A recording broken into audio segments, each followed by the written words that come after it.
about to start. We're on the starting grid, where the formation lap complete.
Right, here you can see the differences between 1080p, 1440p, stock and overclocked.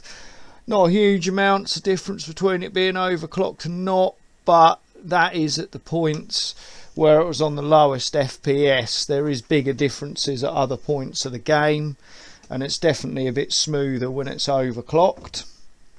So may or may not be worth doing for this particular game, but I thought it felt like it played better anyway when it was overclocked.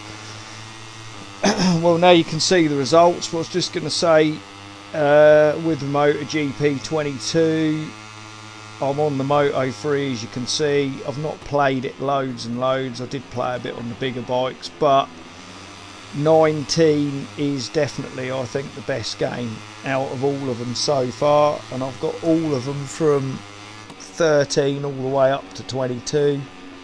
Problem with this one is you've got all different settings in there for when you're braking, and it goes from one extreme to the other. You'll either be on the deck all the time, or you turn on a couple of things to help you, and it's like literally you can just brake as much as you want, and as long as you don't run off the track you won't actually crash, except when it's wet. And again, as soon as you touch the front brake you're down on the floor all the time, where both 19 and 20 are a little bit more realistic and do give you, you know, well, it just feels more like riding a real motorbike. As an ex-motorcyclist and an ex-racer, I would say I've got a fairly good idea of how something should feel at the limit.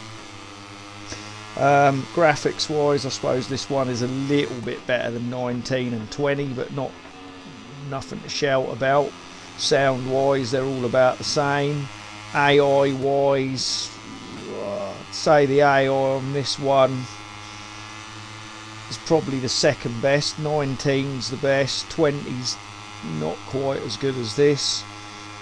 But yeah, if you want realism and you want a Moto GP that in my opinion is the most playable and fun, because I mean you can turn settings up so it's practically no skill needed on any of them, I would say that 19's the best one and 20's the next best one, because at least you get the power management and fuel and everything else in there. But that's just my take on it.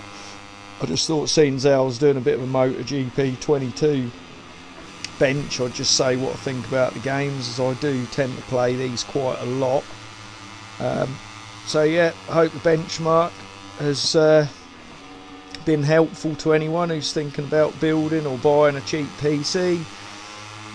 You know, you can see even now looking at it that the i7 4770K with a GTX 1060 6GB is a fairly legit 60 FPS 1440p setup.